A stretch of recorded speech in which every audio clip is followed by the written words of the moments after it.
Welcome to Wickliffe, Kentucky. Way back off into the distance over there across the Mississippi River, you can see Illinois, and we're actually really close to Cairo, Illinois. I did a video about Cairo last year, and so this is just across the river in another state. There's 3 states that are real close to each other right here. And but yeah, Wickliffe has a pretty interesting history and a lot of fascinating places to go check out. So let's go check out the downtown first, and then we'll explore around the rest of Wickliffe. Wickliffe is the county seat of Ballard County. Ballard County is located in the far western part of Kentucky, and it borders Illinois on the north and a little bit of Missouri just across the river from Wickliffe on the west. The entire county population at the 2020 census was 7,728. Wickliffe is in the southwestern area of the county, and it's just southeast of the confluence of the Ohio and Mississippi rivers. It was founded in 1880 at the site of an earlier settlement named Fort Jefferson, and we'll talk about Fort Jefferson a little bit later in the video. It was named for Colonel Charles Wickliffe, who was a legislator, a Confederate officer, and the nephew of an early Kentucky governor.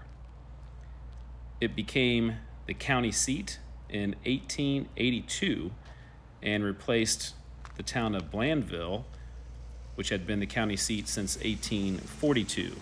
I previously did a video about Blandville in one of my Kentucky Ghost Town series videos.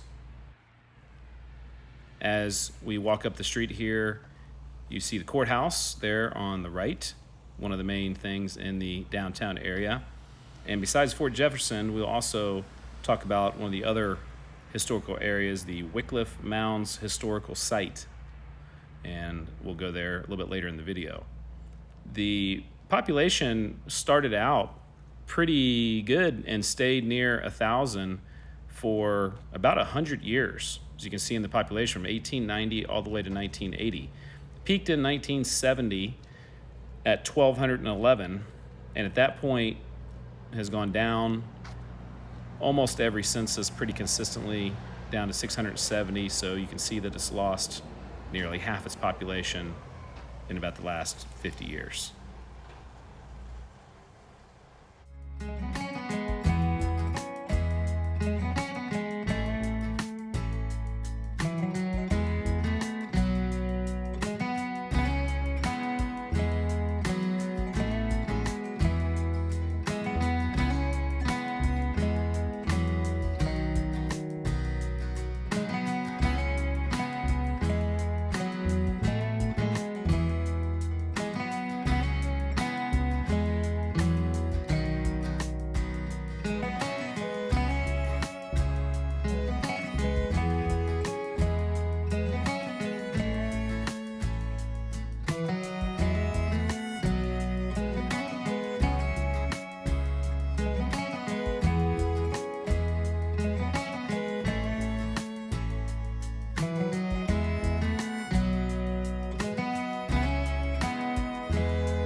About 1 mile south of Wickliffe is Fort Jefferson. It was started in 1780 during the Revolutionary War by General George Rogers Clark to protect what was then the western boundary of the United States. Later it became the second version of Fort Jefferson when Lewis and Clark visited in 1803 to recruit members for one of their expeditions, and then later again was the site for the Union Army during the Civil War. This 90-foot cross was completed in 2000, and as we turn and look, we will see the Mississippi River. dating back as early as 1100 AD, the Native American group, the Mississippians, called Wickliffe home. And they built a complex settlement with permanent houses and mounds situated around a central plaza. And now this is called the Wickliffe Mounds State Historical Site. Unfortunately, it was closed this day, but you can see there's a pretty interesting area and a very historic area to see here in Wickliffe. It was interesting visiting Wickliffe today. You know, towns like this, they have a hard time thriving, let alone surviving. But Wickliffe has a lot going for it. There's a lot of history here, as we've talked about, with the mounds and the different historic sites. They have a couple museums, and so that makes it a pretty interesting place to visit. You also feel, the kind of worn down, nature of the town.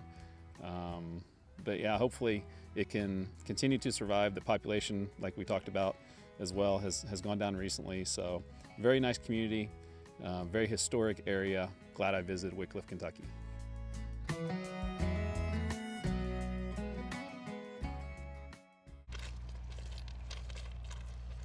I am 46.5 feet tall.